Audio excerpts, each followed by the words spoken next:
Presidential candidate Andrew Yang got a huge boost after appearing on Joe Rogan's popular podcast to talk about his trademark policy proposal, the Freedom Dividend, an unconditional payment of $1,000 a month to every American over the age of 18. Rogan's 5 million YouTube subscribers must have liked what they heard, because today Yang boasts a unique internet fan base known as the Yang Gang, who have stuffed his campaign coffers with $1.7 million in the first quarter.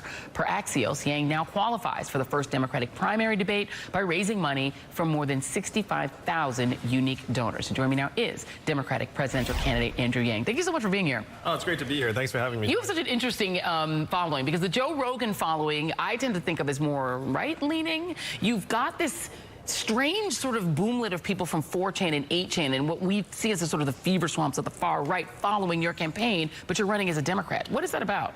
Well, to me, we're trying to solve the problems that helped get Donald Trump elected in the first place, which unfortunately included the automation of 4 million manufacturing jobs in Michigan, Ohio, Wisconsin, Pennsylvania, all the swing states he needed to win. And my friends in Silicon Valley know that we're about to do the same thing to millions of retail workers, call center workers, fast food workers, truck drivers.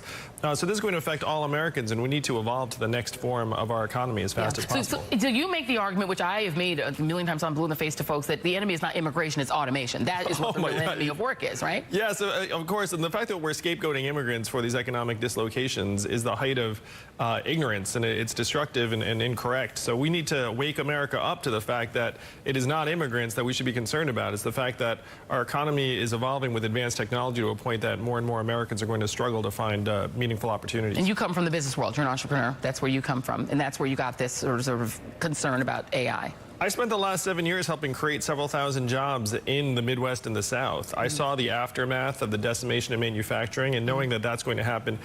Being a retail worker is the most common job in the United States, and 30% of malls are going to close in the next 4 years because of Amazon sucking up another $20 billion in commerce every year. So we have to think much bigger about how we're going to build an economy that works for people. So let's go through the top 3 planks in your program that you would like to run on: a universal basic income, Medicare for all, and human-centered capitalism approach to the economy. Let's do those in reverse order. What is human-centered capitalism?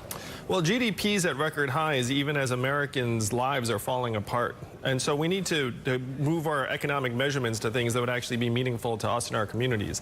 I use my wife as an example. My wife's at home with our 2 boys, one of whom is autistic, and her work counts as 0 in GDP. And we know that's the opposite of the way it should be. So instead of GDP, we should be using childhood success rates, mental health and freedom from substance abuse, life expectancy, how clean our air and water are. And the great thing is, as president, I can just go to the Bureau of Labor and Statistics and say, hey guys, GDP is almost 100 years old. It's out of date, and we need to evolve to the next form of our economic measurements. Let's talk about universal basic income, what you call the Freedom Dividend. It will be $1,000 a month for every citizen over 18 years old. It'll be $12,000 a year. Why would the country want to do that? Why wouldn't the country want to? I mean, people love to get money, but I mean, it's interesting because normally you have this sort of anti-welfare feeling among people on the right. But again, people on the far right like you. How would that work? First of all, how much would it cost? Yes. So the headline cost is something around $1.8 trillion a year. Okay. And for context, our economy is up to $20 trillion, up $5 trillion in the last 12 years. Where would the money come from? So the money would come from a new tax that falls most heavily on Amazon, Google, Facebook, Uber, because the big winners with AI and new technologies are going to be the mega tech companies. We all know Amazon paid 0 in federal taxes last year, and that's what has to change. We did a little Twitter call out this morning to ask people what they wanted to know from you, and this ties into the Medicare for all question. One of our Twitter users asked, would universal basic income take the place of robust social services, or would it be in addition? Because you're also for Medicare for all. How could we afford both, and would one cancel out the other? You know, and this is one of the biggest misconceptions, Joy, is that we can 100% pay for all of this because of the inefficiencies in our systems. So if I put money into Americans' hands, it's going to make us stronger, healthier, better educated, mentally healthier. It's going to create over 2 million jobs in our economy. The money doesn't disappear. We spend it. In terms of Medicare for all, we're already spending 18% of GDP on our healthcare to worse results than other countries. So if we take the existing resources, we can get the prices down and the access up and actually save a lot of money. Now, you're obviously obviously popular online, but how are you going to win a primary? What primaries are you targeting? Well, if you look at it, I'm polling at 1 to 3%, depending upon which poll, and most people have never heard of me. And so as more people find out about Andrew Yang and the fact that we need to build a trickle-up economy from our people and our families and our communities up, you're just going to see my poll numbers rise and rise. I've got a CNN town hall next week. I'll be on the debate stages in both June and July. Okay. And America's going to wake up to the fact that we're going through this giant economic and technological transformation. There's some other parts of your platform that are a little bit more outre. You're against circumcision. Forced circumcision. I'm against routine infant circumcision that's suggested as like a medical, necessity or boon, because the medical case for it is somewhat fuzzy and should just be up to parents what they want to do. And some people on the alt-right have taken that as a signal that you're signaling to them that there's do you understand why that would be? Well, I've literally been to my friends' brisses, like... Yeah, that's not happening. Okay, and you also think daylight savings time should just be all year?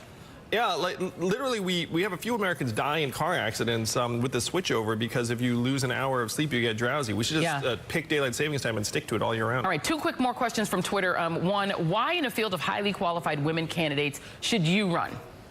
That's what Caddy's asking. Well, one thing I would love is that if I become the nominee, I would love to have a female running mate, because I think organizations and societies work better with strong male and female leadership working together. We have one more question here about fitness for the job, and this is the question. Mostly, I want to know why, after the debacle with Trump, we should ever consider a presidential candidate who hasn't demonstrated their fitness by first running for a lower political office for governor or senator. Robert John Burke wants to know. Well, the tough truth is that Donald Trump would not be our president today if our government had been functioning at the highest possible levels for like the years prior to his victory. Yeah. And Donald Trump is a terrible president because he's a terrible president, but he does not speak for all entrepreneurs, I'll tell you that. Most entrepreneurs regard him as a marketing charlatan and not a real builder. Andrew Yang, fascinating. Thank you very much. Really appreciate your time. Oh, thanks for having me. Being here. All right, coming up at the top of the hour, Congressman